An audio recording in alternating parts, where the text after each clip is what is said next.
somebody that deserves a world title shot is Joseph Parker. Facts. And somehow, when you sent me the announcement that this fight is the fight they're talking about next, and I said, this is ridiculous.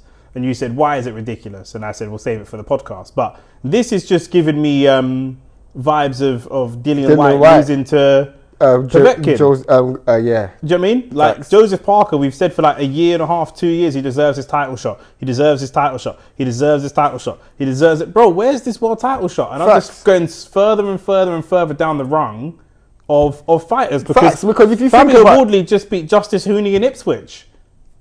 Yeah, facts. So how are we headlining? This has got to be a headline fight. Yeah, it is. This will have to be a headline fight somewhere big like Wembley. Or that's O2. Somewhere big like O2. He deserves better than that. O2 is a great arena. It's no disrespect, but he deserves bigger plates there. How much money is he going to get for fighting Wardley? Even if he loses the world title shot, he deserves the shot. Here's the issue. So obviously he fought Wilder when Wilder was supposed to be fighting AJ. So he was brought in as an opponent. He beat Wilder. He then beat Zhang after Zhang done what he done to Wilder. He beat Zhang. Zhang was also seen as a boogeyman. Big gatekeeper, yeah. He then beat Bokoli was also seen as a boogeyman and was robbed of the opportunity of fighting the Boer. The issue as it currently stands is all the belts are with Usyk. So if he's not fighting Usyk, who does he fight? He hasn't fought since he fought Bokoli, and that wasn't much of a fight. So who else is he going to fight? So why is he not fighting Usyk then? Because Usyk isn't fighting. Usyk just fought the other day. You're basically saying there should be more pressure put on Usyk to fight Joseph Parker. That has to be the next fight.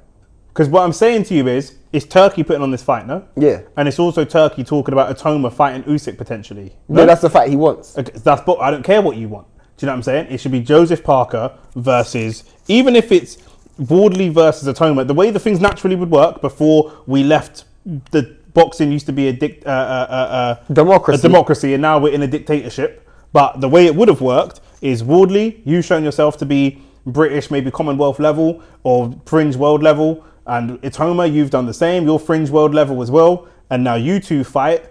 Parker, your number one challenger, you fight Usyk, and then whoever wins out of Wardley and Itoma goes on to fight the winner of Parker versus. That's how things would normally work. But now we've got man getting leapfrogged.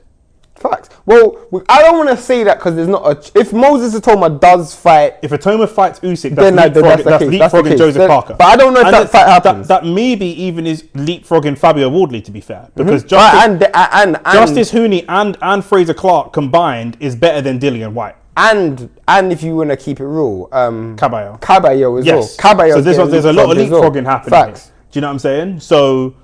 That's what, but like I say, man, them wanted to celebrate that we're a dictatorship now. So that's what you have to get in. Let's all celebrate. Hurrah! To me, I think Joseph Parker's definitely getting done dirty, but I feel like Joseph Parker's looking at it like, well, if I don't fight Usyk, I have to fight someone. But I feel like it does come a time where it's like the Povetkin situation. I do think he's favourite against Wardley, but it's like, okay, at some stage here, you're just fighting to eventually lose. But once you realise the establishment is trying to fuck you over, we're in a dictatorship, and the dictator himself is not my brethren. Yeah, I'm not his guy. He's got his guys, and I'm not one of them. Yeah. So the odds are against you. If you go and beat Wardley, but you are rocked, or you are dropped, or guess what? You're not getting that fight. Facts. You're not getting the fight. There's also a very good chance that Usyk fights one more fight and then retires. Then you're not getting that fight. So and Joseph Parker does struggle from sometimes being too much of a nice guy. And I don't know if you've seen the TV show Succession, but the dad says to his kids, "You're not a killer. You're not a killer. I'm sorry, but you're not a killer." Do you know what I'm saying? And Joseph Parker's a very good boxer, but are you a killer? Do you know what I mean? And maybe we'll find out, because when was the last time he stepped in the ring of a killer? Bokoli. I'm not saying that, but people did say that. This is me and your podcast. This isn't the People podcast. This is the Only Fact Sports podcast. When was the last time he stepped in with a killer? Zhang. That's the last time I would say.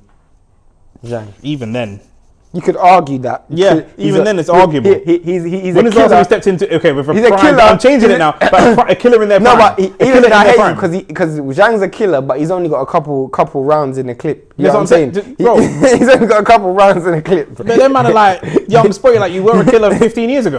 Today's today. Today is today, blood. Do you know what I'm saying? Certain roadman need to check the calendar before they move greasy. Today's today. Do you know what I'm saying? Bro. So the last prime killer he fought might have been Dillian White. Yeah. And he lost. A young, fresh killer. Do you know what I'm saying? Not an uncle.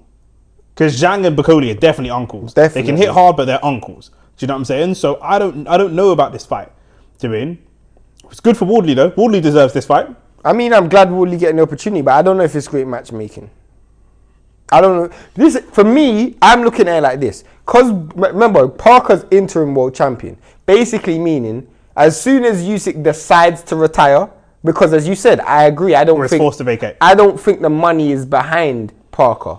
So, eventually, when he's not going to be forced, because Usyk's only going to be fighting for money, and if there's no money behind Parker, then that fight will never happen. If that fight never happens, then guess what? He eventually becomes full world champion. If he becomes full world champion, then Wardley's got to look at it, well, if I win this fight, I become world champion. That's how Wardley's got to look at it. And I think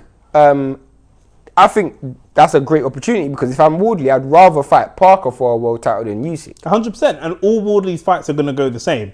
He's going to be technically outmatched, but look to brock someone up. Facts. And that's what it is. It's going to be the same thing here. He's actually well prepared for someone like a Joseph Parker. He's going to be down on the scorecards and just looking for bombs. Do you know what I'm saying? That's what it is. Why was he not live for his last fight? Well, you might have been in Grenada. I was in Grenada. Oh, Justice yeah, you Hooney. was in Grenada, yeah. Yeah. Why were you not live for his last fight?